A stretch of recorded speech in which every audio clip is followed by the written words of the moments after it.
Hello UPSC aspirants, देखो अभी हम पॉलिटिकल साइंस और इंटरनेशनल रिलेशन ईयर 2005 का एक क्वेश्चन समझने का प्रयास कर रहे हैं, जिस क्वेश्चन के अंतर्गत जो है एक प्रकार से कह सकते हो सेक्शन बी क्वेश्चन नंबर 2 है पेपर 1 का।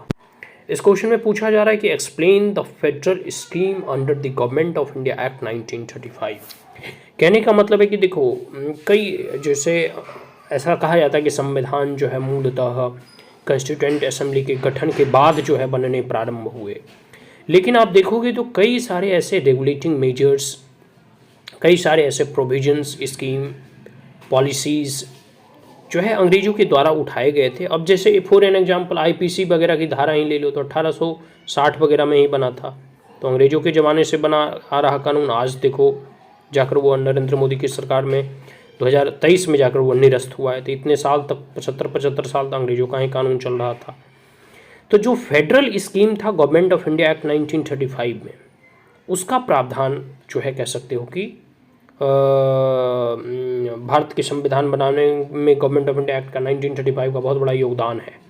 ठीक है, बहुत सारे प्रोविजंस इससे लिए गए हैं।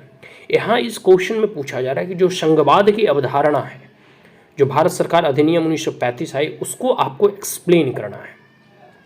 और इसमें एक चीज़ और पूछा जा रहा है कि Y could this scheme not be implemented, और ये स्कीम पूरी की पूरी तरह से इसका क्रियान्वयन क्यों नहीं हो पाया, इसे इम्प्लीमेंट क्यों नहीं किया गया, इसके पीछे क्या कारण थे।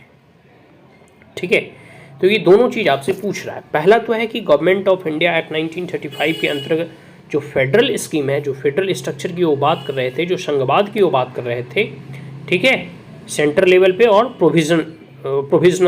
प्रोविंशियल लेवल पे। ठीक है, जैसे अभी सेंटर और स्टेट के मध्य में जो है संघवाद की अवधारणा है, तो उस वक्त की वो स्कीमें क्या थी और साथ साथ इसे पूर्ण रूप से क्यों नहीं इम्प्लीमेंट किया गया, इसके बारे में भी लिखना है।